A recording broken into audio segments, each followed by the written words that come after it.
Hello everyone, Kapil Talreja this side, a cost accountant by profession and an educator at HGPA. Today we are going to cover an important topic which is sale on approval basis. I am going to cover each and every concept plus problems within 1 hour. So let's not waste any time and let's start with it. Okay, so let's start with a new topic, sale on return basis, also known as sale on approval basis.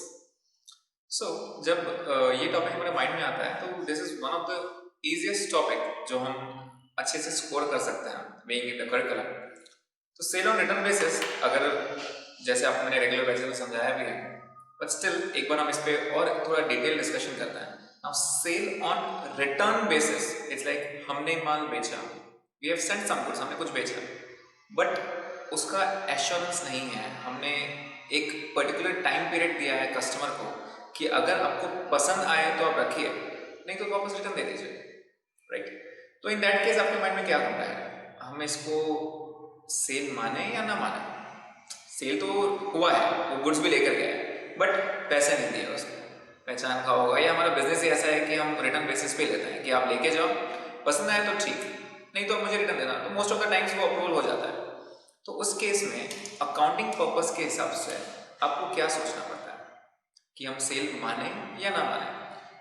अगर आप बोलोगे कि sir cell नहीं मानना है, तो आप बोलोगे सर रिकॉर्ड भी नहीं करना है, और अगर हम रिकॉर्ड नहीं करें तो ऐसे कितने कस्टमर्स का मैं याद रखूं यहाँ पर कि किसको मैंने कितना माल बेचा या कितने में बेचा, right. It will be a difficult task. So basically अगर हम सेल ऑन अप्रूवल की बात करें तो वी हैव एक्चुअली 3 मेथड्स, जिसमें से फर्स्ट मेथड पे थोड़ा ज़्यादा फोकस रहता है because day to day routine में वही एक्टिविटी होती है। But when the business is use, that is पूरा टाइम रिटर्न बेसिस पे काम करना पड़ता है, तो उस टाइम पे 2 और मेथड्स बीच में आता है जिसकी हम आगे चर्चा और करेंगे। सो फर्स्ट एकदम बेसिक मेथड पर तो स्टार्ट करते हैं हमारा इस chapter. Suppose this is a date और ये हमारी नंबर लाइन है। प्रॉब्लम कहाँ आती है कि अगर आपने सेल किया, सपोज ले 25 मार्च, ठीक है, 25 मार्च को आपने सेल किया एंड आपका एक रिटर्न पॉलिसी है कि you have to return within 1 month from the date, ठीक है। 1 मंथ के अंदर अगर आप अप्रूवल देना चाहते हो ठीक, नहीं तो it is deemed to be sold. अगर 1 महीने तक आपको रिप्लाई नहीं आया तो हम मान लेंगे कि हमने बेच दिया ये माल। तो लेट्स सपोज से अगर मैं डेज नहीं पकड़ूँ तो 25 तक उसको हमने टाइम दिया। अब 25 मार्च को जब आप सेल करते हो तो एक नॉर्मल सेल एंट्री पास करनी है आपको। नॉर्मल सेल एंट्री, अगर आप सेल की एंट्री पास करोगे the entry will be debtors to sales, right. The entry will be debtors to sales, एक normal entry. Now if suppose हम 1 महीने का वेट करें तो ऑब्वियसली हम वेट तो करेंगे कि उनका अप्रूवल आए या ना आए। 25 मार्च को हमने सेल अज्यूम कर लिया है कि सेल हो चुका है। ना 27 मार्च को अगर वो सामने वाली पार्टी मुझे कॉल करती है और बोलती है कि yes I am taking this goods are approved by me, तो एट दैट टाइम हम क्या करें? क्या हमें फिर से एक और एंट्री पास करनी चाहिए? So the answer is no. क्यों? हम ऑलरेडी सेल की एंट्री पास कर चुके हैं, राइट। तो एक बार ऑलरेडी सेल एंट्री हो चुकी है, एट दैट टाइम मैं फिर से रिटर्न एंट्री पास नहीं करूँगा। फॉर एग्जाम्पल थोड़ा और इसको चेंज करते हैं, मे बी 27 मार्च को सामने वाली पार्टी आई मेरे पास, उसने बोला कि सर हम ये गुड्स रिजेक्ट करते हैं, we don't want the goods. तो अब आप क्या करोगे? These goods are returning back, that is वो वापस दे रहा है आपको, तो एक नॉर्मल सेल रिटर्न की एंट्री पास करो। द एंट्री बीइंग, अगर आपको रिटर्न करता है दैट मींस यहाँ पे अगर अप्रूवल होता है so we need no entry, कोई एंट्री नहीं आएगी। क्यों एंट्री नहीं आएगी? द ओनली रीजन इज हम ऑलरेडी सेल की एंट्री पास कर चुके हैं। अब अगर सपोज वो पास अप्रूव नहीं करता है, वो रिजेक्ट करता है, तो अगर रिजेक्ट करता है तो हमें रिजेक्ट की एंट्री पास करनी पड़ेगी। तो reject is nothing but a return entry. आप सेल रिटर्न की एंट्री पास कर दो। तो what is the sale return entry? So it is normal entry, sales return to debtors. So the entry is sales return to debtors, that is goods आ रहे हैं हमारे पास and credit the given. Now इसने ये भी entry हो गई कि वो रिजेक्ट भी हो गया। सपोज ऐसा कुछ भी नहीं हुआ, दैट इज हमारे ईयर एंड तक, दैट इज 31 मार्च तक ना अप्रूवल आया, ना ही रिजेक्ट हुआ, that means the party still has 25 या 26 डेज जो भी है within hand to either approve और रिजेक्ट। दैट इज ये आपका अप्रैल का पीरियड, यहाँ से यहाँ तक का पीरियड। तो वो पीरियड में वो अप्रूव भी कर सकता है और रिजेक्ट भी कर सकता है। नाउ इस टाइम पे अकाउंट्स बीच में आता है, दैट इज प्रूडेंस कंसेप्ट जो हमारा है। We can not expect the gains, हम प्रॉफिट नहीं मान सकते हैं जब तक वो एक्चुअल में प्रॉफिट होता नहीं। वी आर डाउटफुल, राइट, आगे वो अप्रूव करेगा नहीं करेगा, वी डोंट नो। तो एट दैट टाइम जब हमें पता नहीं है, तो ऑन 31 मार्च हम ये सेल को सेल माने या ना माने? So the answer is no, you can not consider this as a sale, you can not consider this as sales. तो वो टाइम पे एंट्री क्या पास करनी पड़ेगी? तो जब आपने बेचा था माल तब आपने एंट्री पास की थी डेटर्स टू सेल्स, राइट, वो टाइम पे आपने एंट्री पास की थी डेटर टू सेल्स, मतलब आप एक्चुअल में सेल मान चुके थे। तो अगर हम बोल रहे हैं यहाँ पर सेल नहीं है, तो सेल नहीं है तो रिटर्न की एंट्री पास कर दो, दैट इज उसको रिवर्स कर दो। What is the reversal entry? तो first will be reversal entry. Now what is the reversal entry? अब जो एंट्री आपने पास की उसको पूरी तरह रिवर्स कर दो, so it will be sales to debtors. Point to be noted, मैंने यहां पर सेल्स रिटर्न वर्ड यूज किया और यहां पर मैंने सेल्स वर्ड यूज किया। ऐसा क्यों? बिकॉज यहां पे रिटर्न नहीं हुआ कभी भी, यहां पर मैं मान रहा हूं सेल ही नहीं हुआ, राइट। यहां पे मैं पिछली एंट्री में क्या कहा कि रिटर्न आ गए गुड्स। सेकेंड जो हम रिवर्स कर रहे हैं, तो reversal entry will be of sales. Obviously effect एक ही आएगा क्योंकि रिटर्न्स भी सेल्स में से माइनस होता है, इफेक्ट वही आएगा। बट क्योंकि फाउंडेशन है, you need to have a focus on the presentation also, right. तो हम सेल्स ही बोलेंगे उसको, मतलब सेल्स को रिवर्स करेंगे। तो sales to debtors. Now this is not the only entry जो हमें पास करनी है। अब सोचो, फॉर एग्जाम्पल 8,000 के गुड्स थे जो हमने 10,000 में सेल किया। ऑब्वियसली हम प्रॉफिट तो कमाएंगे, तो जब आपने सेल किया होगा तो आपने एंट्री पास की होगी 10,000 की, राइट। तो आप रिटर्न में भी 10,000 की एंट्री पास करोगे यहां पर। अब आप मुझे बताओ कि अगर 10,000 का सेल नहीं हुआ तो वो जो गुड्स कस्टमर के पास पड़े हैं वो उसके हैं क्या? जब हम मान रहे हैं कि वो सेल ही नहीं हुआ, तो कैन वी से कि वो जो गुड्स उसके पास पड़े वो हमारी ही चीज है। अगर वो हमारी ही चीज है मतलब हमारे स्टॉक में आना चाहिए। दैट मीन्स एक क्लोजिंग स्टॉक की एंट्री में पास होना चाहिए, राइट। अब क्लोजिंग स्टॉक अगर आप बोलोगे क्लोजिंग स्टॉक 10,000 का, तो फिर आप गलत हो जाओगे। 10,000 का तो कभी वो गुड्स थे ही नहीं, वो गुड्स एक्चुअल में 8,000 के हैं, राइट। दैट मीन्स एक क्लोजिंग स्टॉक की एंट्री आपको पास करनी पड़ेगी at the end of the year. और अगर आपको याद आ रहा होगा क्लोजिंग स्टॉक की एंट्री जो हमने पहले लर्न किया या हमने समझ के रखा है, तो entry for closing stock is closing stock account debit to trading account. Since we are dealing at the year end, we will not use purchase. The best word is trading, the best account. So closing stock to trading at cost price, that means it will be 8,000 and not 10,000. Is the point clear? Normally यहाँ पे closing stock को हम closing stock word use नहीं करता। Obviously it is a stock जो हमारे stock में, हमारे physical stock में हमने अभी तक आया नहीं है, but हमारे books में ऐड होना चाहिए because हम उसको मान रहे हैं सेल नहीं हुआ। Now this stock को हम क्या बोलते हैं? इसको हम बोलते हैं inventories with customers. Inventories with customer, so we debit the account inventories with customer account debit, right. अब इसको और आगे लेके जाता है, थोड़ा सा और आगे लेके जाता है। 31 मार्च को आपने क्या माना? 31 मार्च को कि सेल नहीं हुआ, क्या गुड्स आपके पास हैं? तो आप बोलोगे नहीं सर, वो तो गुड्स कस्टमर के पास है। नाउ सपोज नेक्स्ट ईयर मतलब जो कमिंग पीरियड है, यहां पर से सपोज 10th ऑफ अप्रैल में वो कस्टमर ने एक्चुअल में गुड्स रिटर्न दिए,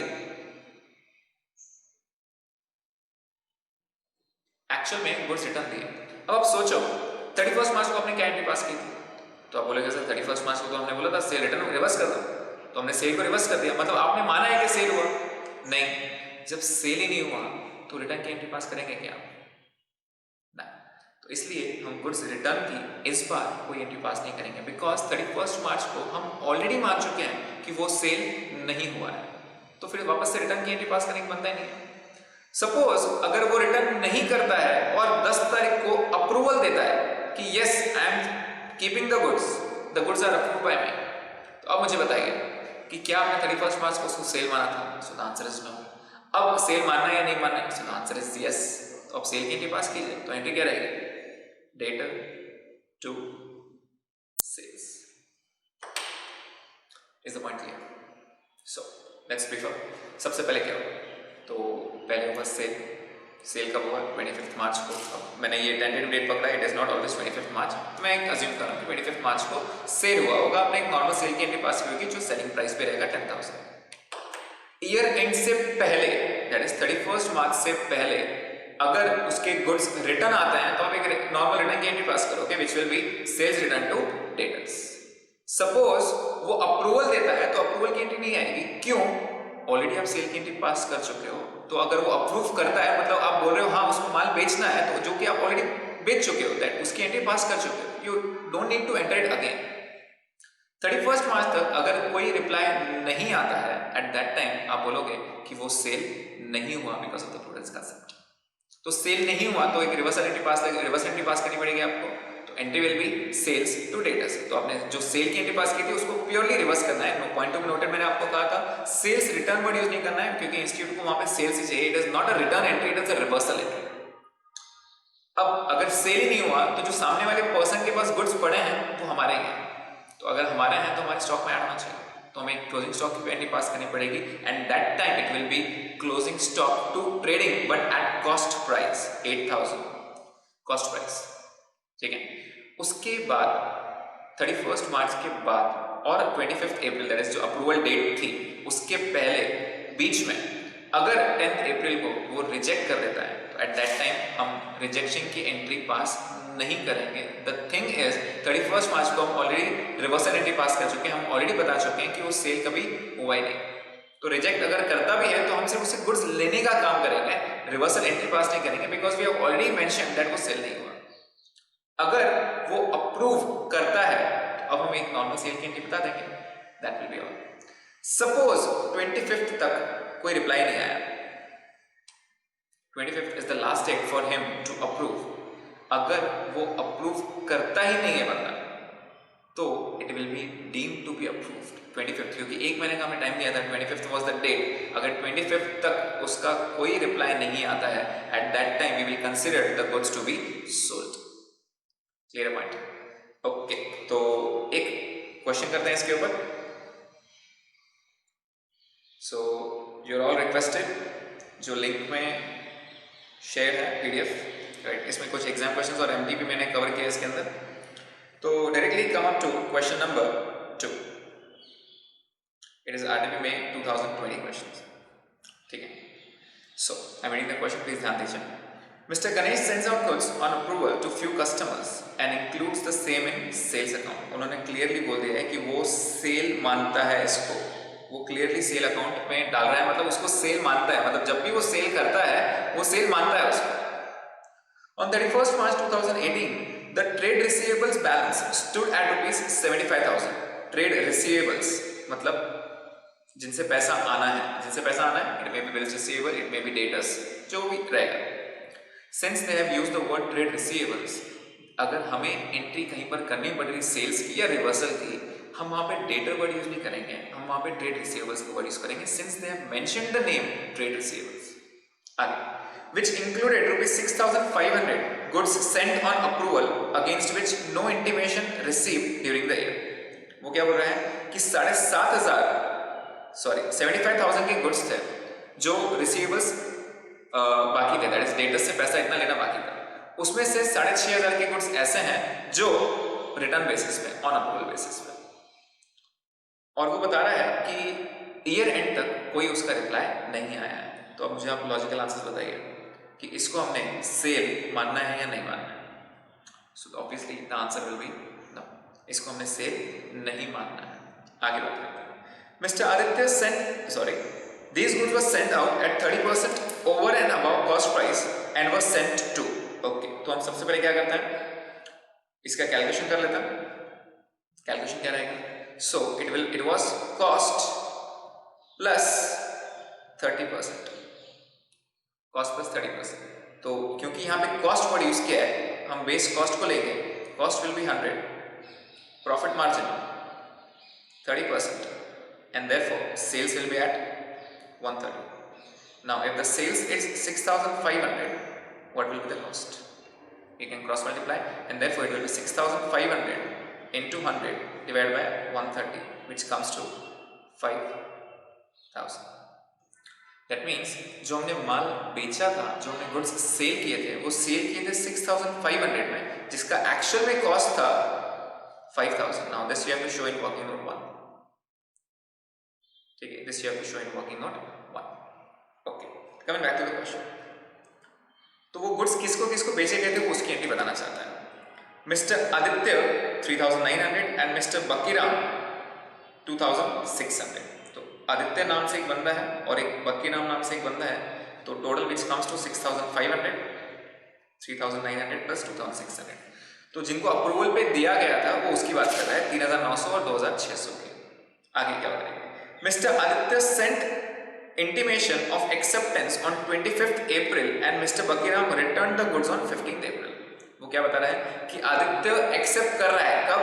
25 तारीख को, 25 अप्रैल को हमारे ईयर एंड के बाद, और बकीराम जो है वो रिटर्न कर रहा है 15 अप्रैल को, अगेन ईयर एंड के बाद. तो ये ईयर एंड के बाद की पोजीशन है, ईयर एंड के पहले की नहीं. आगे, make the adjustment entries to show how these items will appear in balance sheet as on 31st March. Show also the entries to be made during April 2018. Value of closing inventories as on 31st March 2018 was 50,000. Now, उनका बोलने का मतलब ये है कि सबसे पहले make the adjustment entries. तो हमें 31st मार्च जो हमारा ईयर एंड है उस दिन एंट्रीज करनी पड़ेगी, और वो साथ ही साथ बोलना चाहता है कि अब बैलेंस शीट में उसकी रिफ्लेक्ट कैसे होगा वो आपको बताना है. तो बैलेंस शीट में उसका एक्सट्रैक्ट बनाना पड़ेगा हमें एक छोटा सा, कि how will it appear in the balance sheet. Also they are asking कि अप्रैल 2018 में भी क्या क्या एंट्रीज होगी वो भी बताओ. तो लेट्स चेक. सबसे पहले 31st मार्च के दिन आप क्या एंट्री पास करोगे? 31st मार्च के दिन तो आप बोलोगे सर सेल हुआ ही नहीं. अगर सेल नहीं हुआ है तो आप क्या एंट्री पास करोगे? Reversal of sale, that is reverse करोगे उसको. रिवर्स की क्या एंट्री है? Sales. Again point to be noted, मैंने डेटर्स वर्ड नहीं कहा आपको, मैंने ट्रेड रिसीवेबल्स कहा. द रीजन बीइंग उन्होंने क्वेश्चन में आपको ट्रेड रिसीवेबल्स का है, तो sales account debit to trade receivables the amount will be 6,500.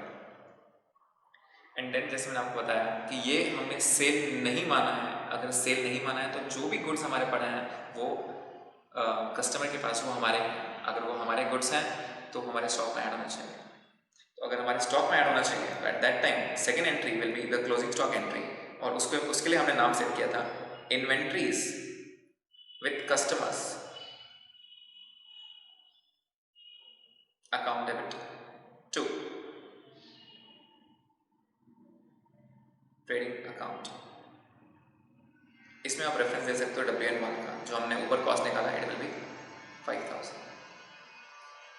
अब थोड़ी देर के लिए पॉज लीजिए. पॉज ऐसा है कि इसका इम्पैक्ट आपके बैलेंस शीट पे क्या पड़ेगा वो सोचिए. बैलेंस शीट पे क्या इम्पैक्ट पड़ेगा? उन्होंने जो इन्फॉर्मेशन, अदर इन्फॉर्मेशन दी है, वो अदर इन्फॉर्मेशन क्या दी है? तो लेट्स चेक. उन्होंने एक बैलेंस शीट दिया है आपको, उन्होंने एक बैलेंस शीट दिया है which is as on 31st March, जिसके अंदर उन्होंने ट्रेड रिसीवेबल्स दिया है आपको और क्लोजिंग स्टॉक भी दिया है आपको, राइट? क्लोजिंग स्टॉक भी दिया है. नाउ टेल मी उन्होंने कितने कितने फिगर्स दिए हैं. सो द आंसर इज, यहाँ पर उन्होंने दिया है 75,000 as receivables, and last line में उन्होंने वर्ड यूज किया है stock, that is value of closing inventory was 50,000. तो लेट्स चेक कि ये बैलेंस शीट में किस तरह रिफ्लेक्ट करेंगे. तो trade receivables is 75,000 and closing stock is 50,000. Now ये तो हो गई उनकी position. What are the adjustment effects? हमने एडजस्टमेंट क्या दिए? तो हमने सेल्स को रिवर्स किया. सेल रिवर्स किया मतलब डेटर्स बढ़ गए या डेटर्स कम हो गए? So the answer is debtors कम हो गए. अगर डेटर्स कम हो गए हैं यहाँ पे, क्योंकि हमने सेल माने नहीं है, तो less sale on approval, less sale on approval, how much? So the answer is 6,500, क्योंकि हमने सेल अमाउंट 6,500 से कम किया, विच कम्स टू 68,500. यहाँ पर आप उसको मेंशन कर दो एक्सट्रैक्ट बिकॉज आप पूरी बैलेंस शीट नहीं बना रहे हो, एक छोटा सा टुकड़ा बना रहे हो उसका. अब ये स्टॉक हमने क्या बोला? ये स्टॉक हमारा है क्योंकि उसके पास पड़ा है, लेकिन गुड्स हमारा है because we haven't sold it. वो गुड्स अभी भी हमारा है. अगर हमारे हैं तो हमारे स्टॉक में ऐड होना चाहिए. So it will be add sale on approval basis. sale on approval basis which is 5000, the cost price 55,000. now this is the position जो आपकी बैलेंस शीट में दिखनी चाहिए, ठीक है। अगर आप इसको फाइनल अकाउंट्स के बेसिस पे देखोगे तो ऑब्वियसली इसका सेकंड इफेक्ट आना चाहिए। तो सेकंड इफेक्ट कहाँ पर आएगा? अगर मैं फाइनल अकाउंट्स में इसको इम्पैक्ट देना चाहूँ तो फाइनल अकाउंट्स में इम्पैक्ट कहाँ पर आएगा इसका? तो आप बोलोगे सर ट्रेडिंग अकाउंट। आपने क्या बोला, सेल हुआ या नहीं हुआ? सेल हुआ या नहीं? तो आप बोलोगे सेल नहीं हुआ, तो सेल्स में से माइनस होगा 6,500 ऑन अप्रूवल। और अगर आपको याद होगा ट्रेडिंग में हमारा क्लोजिंग स्टॉक रहता है क्रेडिट साइड में, तो क्लोजिंग स्टॉक में again add 5,000। Now these are the second effects जो उनके ट्रेडिंग अकाउंट में जाते हैं। बट फिलहाल आपको ये नहीं पूछा है आपको, तो इस पर ध्यान देने की जरूरत नहीं है। आपको उन्होंने सिर्फ बैलेंस शीट का एक्सट्रैक्ट पूछा है कि एक एडजस्टमेंट एंट्री पास कीजिए और बैलेंस शीट में उसका रिफ्लेक्शन कैसा रहेगा। तो आपका मेन आंसर का पार्ट क्या बनेगा? इट विल बी ये दो एंट्रीज और उसके साथ ही साथ आपको बैलेंस शीट पोजीशन भी देनी पड़ेगी, ठीक है। ओके, आगे अगर हम देखें, जस्ट 1 सेकेंड, यस, आगे अगर हम इसको देखें तो उन्होंने क्या कहा है कि अप्रैल की एंट्रीज भी पास कीजिए, अप्रैल की एंट्रीज भी पास कीजिए। Now to think on April में क्या हुआ, हम एक बार क्वेश्चन फिर से रीड करते हैं। मिस्टर आदित्य सेंट इंटीमेशन, मैं इस सेंटेंस में हूं यहां पर, Mr. Aditya sent intimation of acceptance on 25th April 2018 and Mr. Bakiram returned the goods on 15th April. Now is the point to think. 31st मार्च को आपने क्या माना है, सेल हुआ या नहीं हुआ? तो आप बोलोगे सेल नहीं हुआ। अगर सेल नहीं हुआ और अगर कोई पार्टी रिटर्न दे रही है तो उसकी एंट्री पास करोगे क्या? So the answer is no, क्योंकि आपने सेल बोला ही नहीं। सेकेंड केस में अगर मैं आदित्य की बात करूं तो वो एक्सेप्ट कर रहा है, एक्सेप्ट कर रहा है मतलब वो बोल रहा है हाँ मुझे ये गुड्स चाहिए। अगर उसको चाहिए तो सेल की एंट्री पास करके देनी पड़ेगी, बिकॉज 31 मार्च को आपने कहा है कि सेल नहीं हुआ, राइट। तो दैट मीन्स आप बकीराम के सेल की, दैट इज रिटर्न की एंट्री पास नहीं करोगे। क्यों नहीं करोगे? सो द लॉजिक इज वो रिजेक्ट हो चुके हैं ऑलरेडी, दैट इज हम रिवर्सल कर चुके हैं। एंड अगर वो एक्सेप्ट कर रहा है तो उसकी अब हमें सेल की एंट्री पास करनी पड़ेगी। अगेन उन्होंने ऊपर के सेंटेंस में उन्होंने इंडिविजुअल अमाउंट्स दिए हैं, आदित्य 3,900 एंड बकीराम 2,600। तो हम एंट्री पास करेंगे आदित्य की, दैट इज 3,900, एक नॉर्मल सेल की एंट्री। तो नॉर्मल सेल की एंट्री क्या रहेगी? That is on 25th April एक नॉर्मल सेल की entry, it will be trade receivables to sales which will be 3,900. It is nothing but sales to Aditya, which was previously given on return basis. बकीराम का क्या करना है? तो answer इस कुछ भी नहीं करना है। क्यों कुछ भी नहीं करना है? बिकॉज हम उसको ऑलरेडी रिटर्न रिवर्स कर चुके हैं, राइट। तो एक बार सॉल्यूशन में ध्यान दें, इसका सॉल्यूशन क्या दे रहा है वो। सो द पहली एंट्री जो उन्होंने बताई है, राइट, उन्होंने भी यही किया है, sales to trade receivable 6,500, yes the answer is right. Second entry उन्होंने वही किया है, inventory with customers to trading 5,000 जो हमारा कॉस्ट प्राइस था।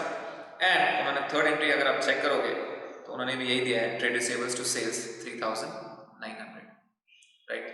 एंड बैलेंस शीट एक्सट्रैक्ट भी दिया उन्होंने जो हमने बनाया था, अगर आप ध्यान दोगे 75 में से 6,500 माइनस हुआ 68,500, 50,000 में से 5,000 ऐड हुआ 55,000, right. Please mention the word extract because it is not complete balance sheet. आपको उन्होंने सिर्फ क्वेश्चन पूछा है कि इसका इम्पैक्ट आपकी बैलेंस शीट में किस तरह दिखेगा। कुछ नोट्स भी दिए उन्होंने, जैसे मैंने आपको बताया कि वर्किंग नोट 1 चाहिए ही चाहिए। अगर आपको याद आ रहा होगा हमारे रेगुलर लेक्चर्स में भी, या फिर आप जो नेक्स्ट सेशन है हमारा कंसाइनमेंट वाला उसके अंदर भी आप ये देख सकते हैं। सेल ऑन अप्रूवल में मैंने on cost on sales concept समझाया है, ऑन कॉस्ट और ऑन सेल्स कंसेप्ट पूरा एक्सप्लेन किया उसके अंदर। तो आप जिसको ऑन कॉस्ट और ऑन सेल्स के कंसेप्ट में प्रॉब्लम है तो आप उसमें कंसिडर कर सकते हैं वो भी, और वहाँ से वो अच्छे से कवर कर सकते हैं, ठीक है। फिलहाल मैंने 30% वाला क्राइटेरिया अभी के लिए यहाँ समझा दिया है। जिसको और डिटेल वर्किंग चाहिए इसके बारे में तो आप वो वाला रेफर कर सकते हैं। सेकेंड उन्होंने इसका मेंशन भी दिया है कि 15 अप्रैल को क्यों एंट्री पास नहीं करेंगे। सो मैं रीड कर रहा हूँ, no entry is required on 15th April for goods return by Bakiram, goods should be included physically in the inventories. जब वो रिटर्न देगा चुपचाप उससे वापस लेके रख देंगे, लेकिन इसकी एंट्री नहीं करेंगे। एंट्री क्यों नहीं करेंगे? बिकॉज हम ऑलरेडी उसकी रिवर्सल एंट्री पास कर चुके हैं। ओके, सो आई होप आपको ये वाला क्वेश्चन समझ में आया होगा। This was RTP question. एक और क्वेश्चन है हमारे सामने which is the question paper May 2018 का एक क्वेश्चन है, वो भी सॉल्व कर लेते हैं, इसी के बेस पे है। तो Mister Badri sends goods to his customers on sale और return. The following transactions took place during the month of December 2017. December 2nd, sent goods to customers on sale or return basis at cost plus 25%, that is 80,000. Cost plus 25%, again the percentage is mentioned, cost plus 25%, और sale price क्या था उसका 80,000. 10th दिसंबर को goods return by customers, तो उन्होंने return दे दिया customers. Next उसने क्या बोला है, December 17th को receive letters from customers for approval. Okay, वो अप्रूवल के लेटर्स दे रहे हैं. That means normally return letters तो नहीं आते, बट हाँ फोन कॉल्स आ जाते हैं आजकल कि yes we are taking the goods और वी रिजेक्ट द गुड्स, जो भी है, तो अप्रूवल दे रहे हैं. एंड December 23rd को goods with customers awaiting for approval. Awaiting for approval मतलब अब तक उन्होंने कोई जवाब नहीं दिया. अगर आपको याद है, अगर कोई जवाब नहीं देता है तो हम एंट्री क्या करते हैं, रिवर्सल एंट्री. अब उन्होंने 23rd दिसंबर दिया है तो हम 23rd दिसंबर को पास करके देंगे. Generally we make this entry at the year. आगे देखते हैं क्या बोल रहा है. Mister Badri records the sale on return as ordinary sales. Again यहाँ पे क्लियर उसने बोला है कि मैं जब भी बेचता हूँ उसको ऑर्डिनरी सेल मान के ही बेचता हूँ, मतलब वो सेल की एंट्री जरूर पास करता है. You are required to pass the necessary journalities in the books of Mr. Badri, assuming that the accounting year ends on 31st December 2017. So, what do we have exactly? What do we have exactly? 2nd December, 10th December, 17th December and 23rd December. 4 dates दिए हुए हैं. 2nd December को actual में cell हुआ कितने का, 80,000 का. ठीक है, हमने सेल की एंट्री पास की. 10th December को कस्टमर ने गुड्स रिटर्न दे दिए, तो हमें रिटर्न की एंट्री पास करनी पड़ेगी. हम 35,000 की रिटर्न की एंट्री पास करेंगे. आगे वो क्या बोल रहा है, 17th को रिसीव्ड अप्रूवल फ्रॉम कस्टमर्स. अगर लेटर्स फ्रॉम अप्रूवल मिल गया है तो अप्रूवल मतलब वो बोल रहा है कि मैं माल रखना चाहता हूँ, गुड्स रखना चाहता हूँ. अब मुझे एक बात बताइए, 2 तारीख को, दैट इज 2nd दिसंबर को आपने क्या एंट्री पास की, तो आप बोलोगे सर हमने दोस्त को सेल बताया था. तो वो अप्रूवल दे रहा है, तो अप्रूवल के लिए फिर से सेल की एंट्री पास करनी है क्या, नहीं. तो इसकी एंट्री वापस अब नहीं करेंगे हम. क्लियर. आगे मिस्टर बद्री रिकॉर्ड्स 23rd को goods with customers approval awaiting approval on off ₹15,000. तो यहाँ पे 15,000 के लिए अप्रूवल अभी भी पेंडिंग है जी. चलो let's start. So what is the entry. पहली 2nd दिसंबर को, 2nd दिसंबर को बोल रहे हैं सेल हुआ है, तो एक नॉर्मल सेल की एंट्री के पास होती है. तो एंट्रीज ट्रेड रिसीवर्स, या फिर आप लेटेस्ट वर्ड भी यूज कर सकते हो, कोई प्रॉब्लम नहीं है उसके अंदर. Trade receivers to sales, the amount was 80,000. ठीक है, द अमाउंट वाज 80,000. उसके बाद की अगर बात करें तो 10th दिसंबर को वो क्या बोल रहा है, goods return by customers. Customers ने स्ट्रेट अवे डिनाई कर दिया कि हमें गुड्स नहीं चाहिए, तो उनसे रिटर्न ले लो चुपचाप. तो 10th दिसंबर को एंट्री क्या पास रहेगी, 10th दिसंबर को क्या एंट्री होगी रिटर्न की. The entry will be sales return to trade receivers 35,000. Okay, 35,000. Now this is also done. आगे की अगर मैं बात करूं 23rd दिसंबर को, या फिर उन्होंने डेट दिया है एक्चुअल में 17 दिसंबर. सो विल राइट 17 दिसंबर, उसकी भी एक एंट्री पास कर लेता है. 17 को क्या हुआ, 17 को अप्रूवल हुआ. अप्रूवल मतलब क्या, वो बोल रहे हैं कि एक्चुअल में सेल हुआ है, लेकिन हम ऑलरेडी 2 तारीख को मान चुके हैं. सो हम यहाँ लिखेंगे नो एंट्री रिक्वायर्ड. आप इसको बाय वे ऑफ नोट्स भी शो कर सकते हो, कोई प्रॉब्लम नहीं है. आप यहाँ भी लिखोगे अगर नो एंट्री रिक्वायर्ड, तो it's one and the same thing, कोई प्रॉब्लम नहीं है.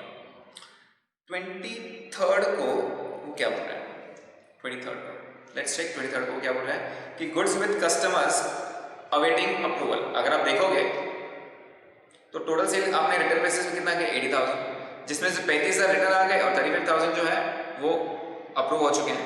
70,000 का हिसाब मिल गया. 23rd दिसंबर को वो बोल रहा है अभी तक अप्रूवल बाकी है, मतलब अब तक कोई जवाब नहीं आया है. तो एक्चुअल में 31st दिसंबर को एंट्री होनी चाहिए, बट क्योंकि उन्होंने डेट दिया 23rd दिसंबर, will make the entry on 23rd दिसंबर इटसेल्फ कि ये सेल नहीं हुआ. सेल नहीं हुआ तो reversal entry. What is the reversal entry, मैं यहाँ पर लिख रहा हूँ reversal entry just to explain. You don't have to write reversal at the top. आपको बाय वे ऑफ नरेशन आपको बताना है कि एंट्री क्या है. नरेशन अगर आप मेन आंसर्स चेक करोगे, आपकी शीट सामने है, उसके अंदर आप चेक करोगे तो क्लियरली मैंने नरेशन दिए हैं. Please have a look at the presentation also. तो रिवर्सल एंट्री क्या रहेगी, reversal entry will be sales account debit to trade receivers point to be noted, अगर आपने ऊपर ट्रेड रिसीवर्स यूज किया है तो अभी भी आपको रिसीवर्स ही यूज करना है। आप बोलोगे सर मैं ऊपर ट्रेड रिसीवर्स यूज करूं नीचे डेटर्स यूज करूं, ऐसा नहीं चलेगा। कितने का है वो? 15,000। कितने का है? 15,000। अब अगर आपको याद आ रहा होगा मैंने आपको क्या बताया, 31 दिसंबर तक हमने वेट किया, that is the year and. Year end तक हमने वेट किया, आगे उन्होंने कोई इन्फॉर्मेशन दी नहीं है, आगे उन्होंने कहा है कि कोई जवाब आया नहीं है अब तक और 31 दिसंबर को ईयर एंड हो रहा है। अब मुझे बताएं ये जो 15,000 के गुड्स मेरे कस्टमर के पास पड़े हैं वो एक्चुअल में हमने माना है कि सेल नहीं हुआ। अगर सेल नहीं हुआ तो क्या उसके पास जो गुड्स पड़े वो हमारे हैं? Answer is yes. वो गुड्स अगर हमारे हैं तो we need to make entry which is are stock entry, जो होगी 31 दिसंबर के दिन। हमारे गुड्स हैं, मैंने आपको बताया क्लोजिंग स्टॉक की एंट्री पास करनी है, और क्लोजिंग स्टॉक के लिए मैंने आपको एक नाम बताया which is inventories with customer. Inventories nothing but stock, entry will B inventories with customers to trading account। Again मैं यहाँ पे WN1 डालूंगा, क्यों?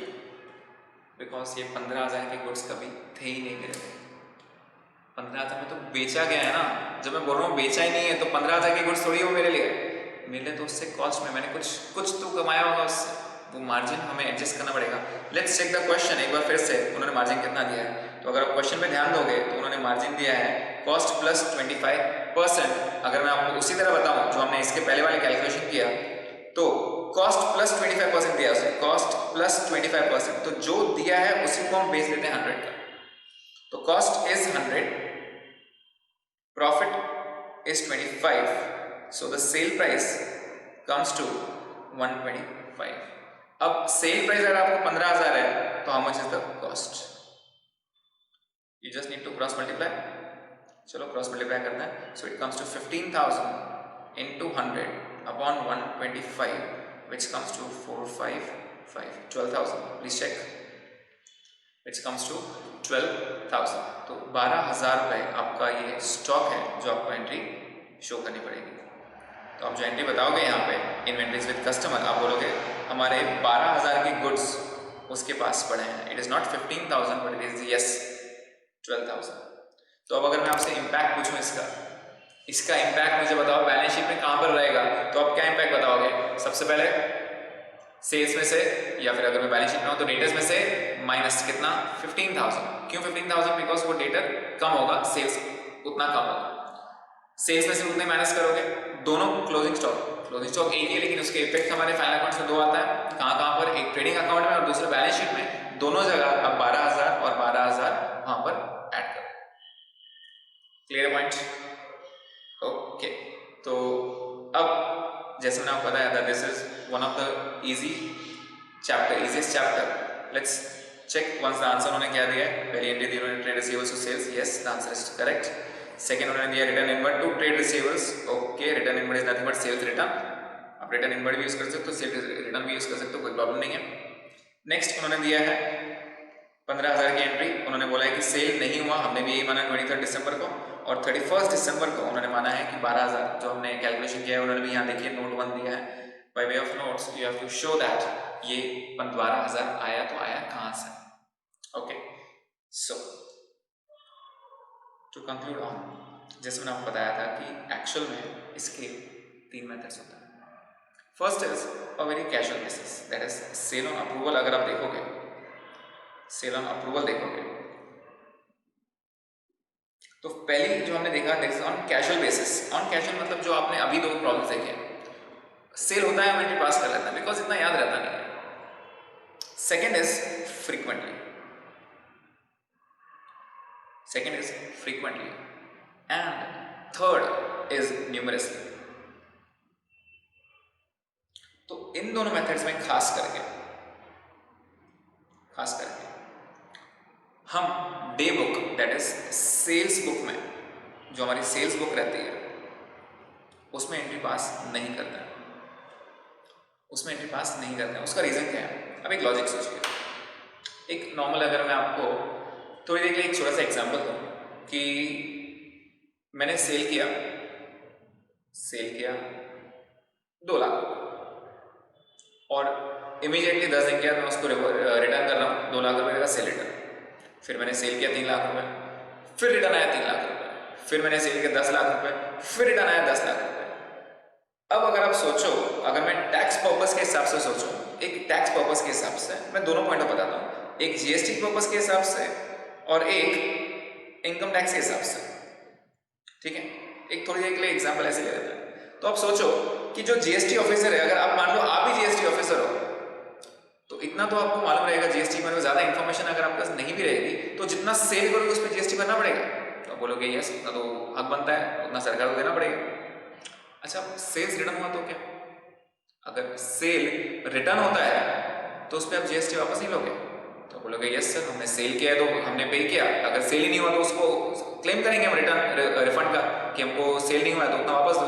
तो अब मुझे बताओ, अगर आप बार बार यही करते रहोगे, पहले आप सेल बताओगे, फिर आप रिटर्न बताओ,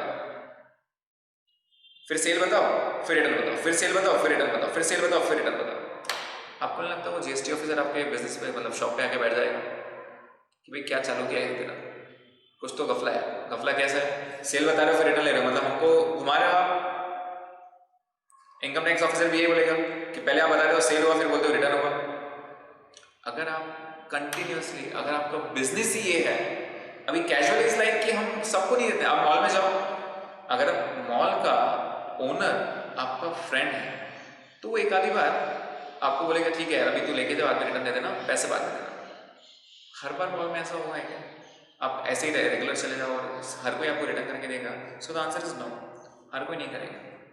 इनफैक्ट हम नॉर्मल रिटर्न लेके भी नहीं जाते, कभी कभार साइज इश्यू आता है तो हम चेंज कराते हैं। या फिर एक ये मॉल का एग्जांपल दिया, कोई और भी चीज़ ले लो, अगर आप स्पोर्ट्स इक्विपमेंट ले लो या कोई और एग्जांपल ले लो, रिटर्न बेसिस पे नहीं होता है। नहीं होता है इन द सेंस बहुत कम चांसेस रहता है जो रिटर्न बेसिस पे चलेंगे, राइट। लेकिन अगर आपका बिजनेस ही वही है कि हमें रिटर्न बेसिस के अलावा कोई ऑप्शन नहीं है, we have to give the option to the customers कि रिटर्न करना ही है एट दैट टाइम, उसको सेल माने या ना माने। सो द आंसर इज नहीं, प्लीज मत मानो। क्यों? The chances of returns are very very much possible कि वो ज़्यादातर रिटर्न ही देंगे। तो एट दैट टाइम अगर आप बोलोगे बार बार मैं सेल की एंट्री पास करूँ और फिर रिटर्न की एंट्री पास करूँ, तो यहाँ पे इन दोनों को प्रॉब्लम हो सकती है, इन दोनों को प्रॉब्लम हो सकती है। एट दैट टाइम अगर आप प्रैक्टिकल सेंस की बात करो, प्रैक्टिकल सेंस की, तो इनके लिए एक अलग से बुक बनाई जाती है, एक अलग से बुक बनाई जाती है और वो बुक में आपको रिकॉर्ड करना पड़ता है, ठीक है। अब वो बुक क्या है? वो एक आपके रेगुलर बुक है, that is not a part of your main ledger, that is not a part of your main ledger, आपके मेन डे बुक्स का पार्ट नहीं है। बनाते वैसे ही आप जो अब तक बना रहे थे, right. Okay, so the next method in this is sale on approval में, जो हम स्टार्टिंग में जिसके ऊपर बात कर रहे थे, एक होता है कैजुअल बेसिस पे जिसके हमने बात की। कैजुअल बेसिस पे मतलब इट्स नॉर्मल बात है कि कभी कभार बेच दिया, कभी नहीं भी बेचा। हम most of the time cash में डील करते हैं या ट्रेड पे रिटर्न पॉलिसी नहीं करते हैं। कभी कभार पहचान वाले को या जो रिटर्न कस्टमर्स हैं उनको हम देते हैं रिटर्न बेसिस पे। अगर आपका कुछ ऐसा हुआ कि आपका बिजनेस फ्रीक्वेंटली या न्यूमरसली सेल ही उस पे करता है, फ्रीक्वेंटली या न्यूमरसली रिटर्न बेसिस पे ही सेल करता है, तो आप क्या करोगे? आप बोलोगे सर हम हर बार सेल की एंट्री पास करेंगे, हम हर बार रिटर्न की एंट्री पास करेंगे या रिजेक्शन की एंट्री पास करेंगे। तो आप सोचो इससे इम्पैक्ट क्या होगा? इम्पैक्ट क्या होगा? थोड़ी देर के लिए आप जीएसटी या इनकम टैक्स ऑफिस के हिसाब से सोचो। थोड़ी देर के लिए आप मान लो आप जीएसटी ऑफिसर हो, ठीक है। एक आप जीएसटी ऑफिसर हो या इनकम टैक्स ऑफिसर हो, ऐसे मान लो। अगर मैं आपके पास आऊँ, अब जीएसटी का बहुत ज़्यादा नॉलेज नहीं रहेगा आपको, बट थोड़ी देर के लिए आप इतना तो आपको मालूम रहेगा कि अगर हम माल बेचते हैं we have to pay GST, if we sell we have to pay GST on sales whatever the amount is. And अगर सामने वाला कस्टमर आपको रिटर्न देता है तो आप ऑफिसर को बोलोगे ना सर उतना जीएसटी का रिटर्न हमको माइनस करके दो। सपोज आपने 100 रुपीज़ की चीज़ सेल की है और उस पर 18 रुपीज़ आपने जीएसटी पे किया है, और अगर वापस 100 रुपीज़ की गुड्स वापस आता है तो आप बोलोगे ना उसको कि 18 रुपीज़ रिफंड आया, वापस रिफंड दो। ऑब्वियस ही बात है। चलो जीएसटी ऑफिसर एक बार मान लेगा भाई ऐसा होता है, ठीक है, नॉर्मल बात है, हो गया ऐसा। दूसरी बार आपने 200 का सेल किया, फिर आपने वही बताया 200 का रिटर्न बता दिया। अब मानो कि ये 100 नहीं था, ये 100 लाख थे, 200 लाख थे, चलो लाख ज्यादा भी होंगे, 200,000 दैट इज 2 लाख का अमाउंट था, 1 लाख का अमाउंट था, 3 लाख का अमाउंट था, 4 लाख का अमाउंट था। आप पहले सेल कर रहे हो, जीएसटी बता रहे हो, और देन अगेन रिफंड कर रहे हो, रिफंड क्लेम कर रहे हो कि पूरे सेल हुआ ही नहीं। आपको क्या लगता है? अगर आप भी ऑफिसर रहोगे, आपको लगेगा यार कुछ तो प्रॉब्लम है इसके अंदर, कुछ तो प्रॉब्लम है इसके बिजनेस में कि क्या हो क्या रहा है। आप सेल बताते हो, वापस रिफंड क्लेम करते हो, सेल मतलब एक बार तो आगे वो चेक करेगा, राइट? इनकम टैक्स ऑफिसर वही चेक करेगा भाई क्या हो क्या रहा है इसका, सेल बताता है इतना, वापस उसका रिफंड क्लेम करता है। That means there is a problem recording each and every transaction as sale. अगर आप सेल करोगे तो ये बात तो कंफर्म है बॉस, आपको सेल जीएसटी पे करना पड़ेगा। अब हर एंट्री आप जीएसटी पे करोगे, मतलब आप पहले बताओगे सेल, जैसे हमने एग्जांपल लिया 25 मार्च को, और 31 मार्च को वापस रिटर्न की एंट्री पास करो या रिवर्सल की एंट्री पास करो, मतलब सेल नहीं हुआ। दैट मीन्स आपका पूरा टाइम बिजनेस, अब ये तो मैंने इसी मंथ में ले लिया तो ठीक है, इस बार जीएसटी नहीं है। सपोज आपका 3 मंथ्स का पीरियड है, 3 मंथ्स का पीरियड है, 3 मंथ्स में आप रिटर्न देना चाहो तो आप दे सकते हो। तो आपने, अगर आपका मंथली जीएसटी है तो 1 जनवरी दैट इज जनवरी के मंथ में आपने जीएसटी पे किया, और मार्च में अगर वो गुड्स रिटर्न आते हैं तो आप उसको सेट ऑफ लोगे, मतलब वो जीएसटी उससे वापस देना चाहोगे आप ऑफिसर से, उसको बोलोगे कि सर मेरा रिटर्न आ गया, उतना वापस दो। तो obviously there will be certain problem in your transaction. तो एट दैट टाइम हम सेल की एंट्री पास नहीं करते हैं। तो आप बोलोगे सर ऐसे कैसे, हमें याद कैसे रहेगा अगर हम सेल की एंट्री पास नहीं करेंगे? तो हमें याद कैसे रहेगा? हम इतने सारे बेचते हैं, इतने सारे माल बेचते हैं, इतने सारे गुड्स बेचते हैं क्रेडिट बेसिस पे, वो भी रिटर्न बेसिस पे। हाउ विल वी अंडरस्टैंड अगर हम सेल की एंट्री पास नहीं करें तो उस केस में होता यह है कि आपको एक सेल और रिटर्न की अलग से एक बुक बनानी पड़ती है, which is not a part of your main ledger. Main ledger का पार्ट नहीं है वो आपका, ठीक है? जिसको बोलते हैं मेमोरेंडम बुक्स, मतलब रफ बुक्स। मेमोरेंडम बुक्स मतलब क्या? Rough books. मेमोरेंडम मतलब रफ बुक्स। अगर आप लोगों को ये बुक मेंटेन करना पड़ता है, अब ये बुक मेंटेन करना कैसे पड़ेगा? तो इसमें बहुत आसान सा है, कुछ ज़्यादा टफ नहीं है, बहुत आसान सा है। अब मालूम कैसे पड़ेगा? ये आपको क्वेश्चन बताएगा कि आपको ये बुक बनानी है। वो बुक का नाम क्या है? It is sale on approval sold and returns day book. क्या लिखा मैंने यहाँ पे? Sale on approval sold and return day book. It is not a part of your main ledger but it is a part of your memorandum books. Memorandum मतलब rough books, मतलब कहीं ना कहीं एक आप रेगुलर डायरी बनाते हो, regular account maintain करते हो, रेगुलर डे बुक बनाते हो जहां पर आप सारे एंट्रीज रिकॉर्ड करते हो। फॉर एग्जाम्पल अब ये दिखती कैसे है बुक? ये बुक में क्या मेंशन करना पड़ता है? तो मेंशन करने के लिए अगर आपको आपका लेजर का फॉर्मेट याद आ रहा होगा तो लेजर का फॉर्मेट बहुत सिंपल सा है। लेजर का फॉर्मेट है आपका date, particulars, JF and amount, right? So this is the amount on approval, sale on approval amount, sale on approval. Now इसके साथ और कॉलम्स जुड़ जाता है। अगर सेल हो गया तो अब यहां लिखोगे सेल, जो भी अमाउंट रहेगा। आपने इतना माल बेचा, इतना सेल हो चुका, अगर सामने से अप्रूवल आ गया या टाइम लिमिट खत्म हो गई तो सेल हो गया। अगर रिटर्न आता है तो आप रिटर्न में पास करते हो कि इतना अमाउंट रिटर्न आ गया। सपोज अभी तक ड्यू डेट भी नहीं आई और उसका कोई जवाब भी नहीं आया तो हम उसको लिखते हैं बैलेंस में। ये कॉलम्स बनाने पड़ते हैं। क्या क्या कॉलम्स हैं? तो सबसे पहले मैंने स्टार्ट किया date, particulars, JF and amount. जो आपका एक पर्टिकुलर लेजर अकाउंट रहता है left side, that is debit side, एक साइड का आपने लेजर अकाउंट बना लिया। 4 कॉलम्स, 3 कॉलम्स मैंने और ऐड कर दिए, सेल, रिटर्न, बैलेंस। सेल कब मानोगे आप? सेल कब मानोगे? या तो अप्रूवल मिल गया, yes the goods are approved, या फिर टाइम पीरियड खत्म हो गया, टाइम पीरियड एक्सपायर हो गया। रिटर्न कब मानोगे? जब सामने वाले बंदे ने गुड्स रिजेक्ट कर दिया, उसने बोल दिया नहीं भाई मुझे गुड्स नहीं चाहिए, टाइम पीरियड खत्म नहीं हुआ और उसको कोई जवाब नहीं आया, तो हम क्या लिखेंगे यहाँ पे? भाई ये गुड्स अब तक अप्रूवल में पेंडिंग है, this is the balance entry. इतना आपको मानना पड़ेगा कि ये अभी भी सेल नहीं हुआ है। फॉर एग्जाम्पल मान लो मैंने 5 दिसंबर 2018 को मिस्टर एक्स को 50,000 की गुड्स सप्लाई की और मैंने उसको बोला था देख भाई आपके पास 20 डेज का टाइम है, 20 डेज का टाइम है, अगर आपको अप्रूवल देना है तो आप अप्रूवल दो, नहीं तो हम 20 दिन के अंदर मान लेंगे आपने अप्रूव कर दिया, अगर नहीं तो उसके पहले रिटर्न कर देना। तो ऐसा हो सकता है कि वो पार्ट्स में इंस्टॉल करे, that is install in the sense parts में अप्रूवल दे। जैसे उसने 2 दिन बाद ही आपको बोल दिया भाई 30,000 के गुड्स तो मुझे पसंद आ गए हैं, बाकी 20,000 के लिए मैं सोचता हूँ, 30,000 के गुड्स अप्रूवल आ चुके हैं, बाकी 20 के लिए मैं सोचता हूँ, तो 30 के अप्रूवल आ गए तो you will write 20,000 as balance. 20,000 के अब तक बैलेंस है, अब तक टाइम पीरियड भी खत्म नहीं हुआ है।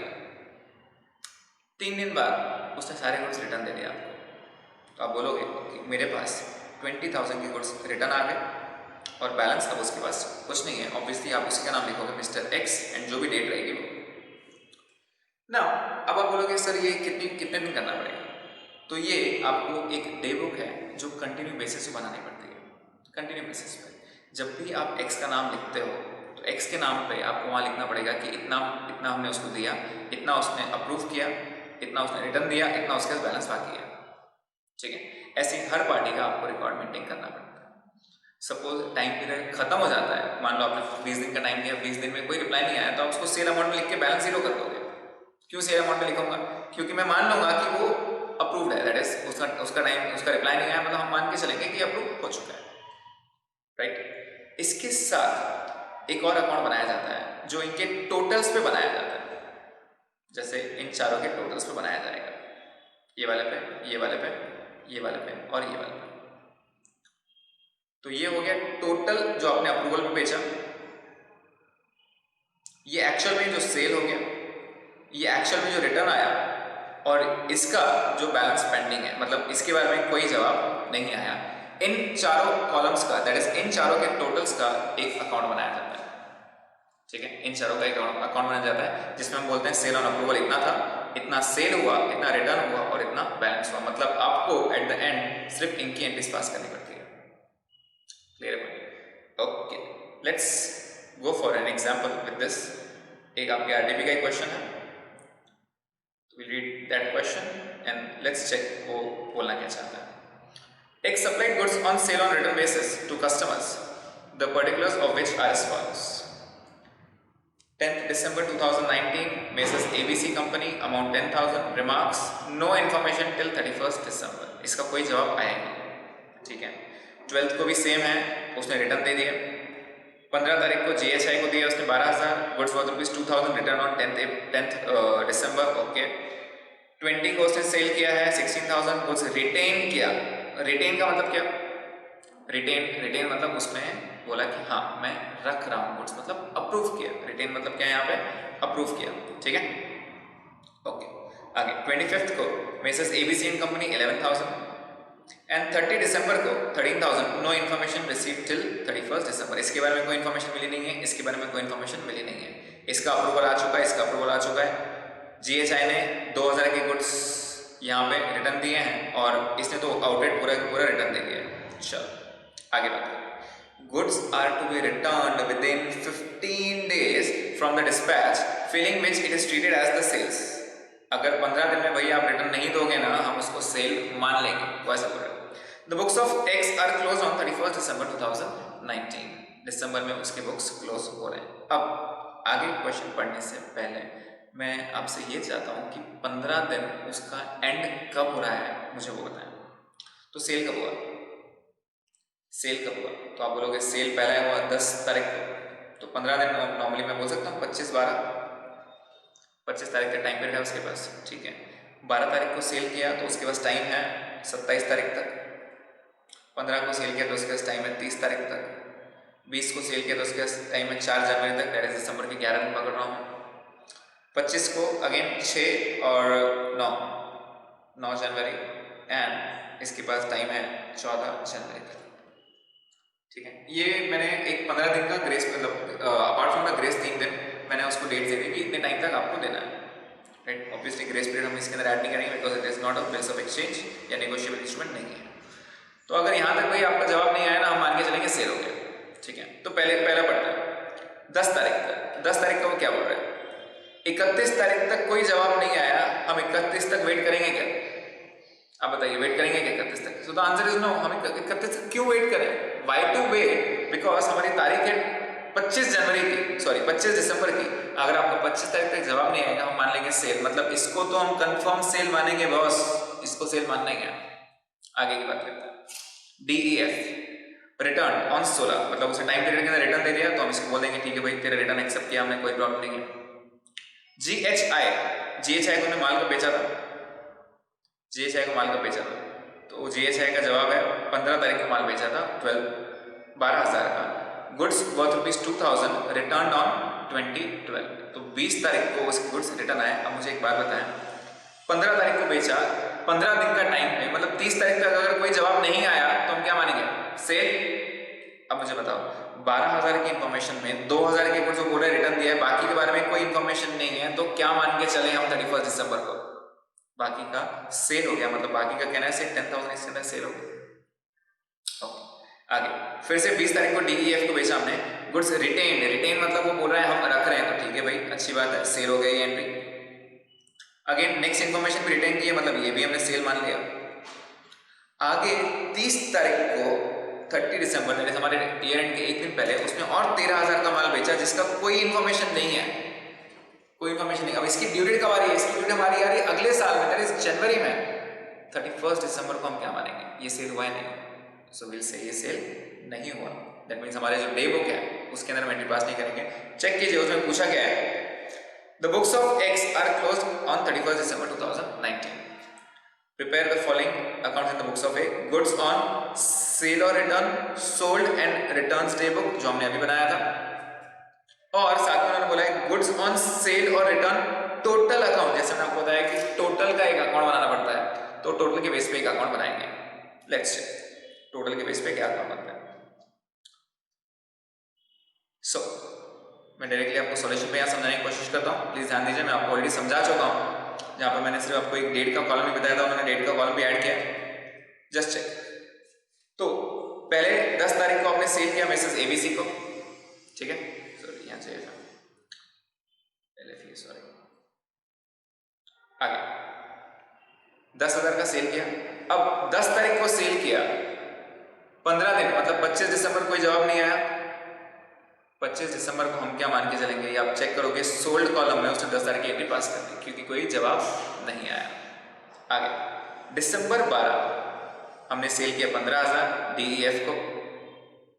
16 दिसंबर को उसने बोल दिया है क्लियर रिटर्न दिया है, तो भाई 15,000 को रिटर्न दे दो, उसका कोई बैलेंस नहीं है, तो इन दोनों का जीरो हो गया, बैलेंस में कोई अमाउंट नहीं।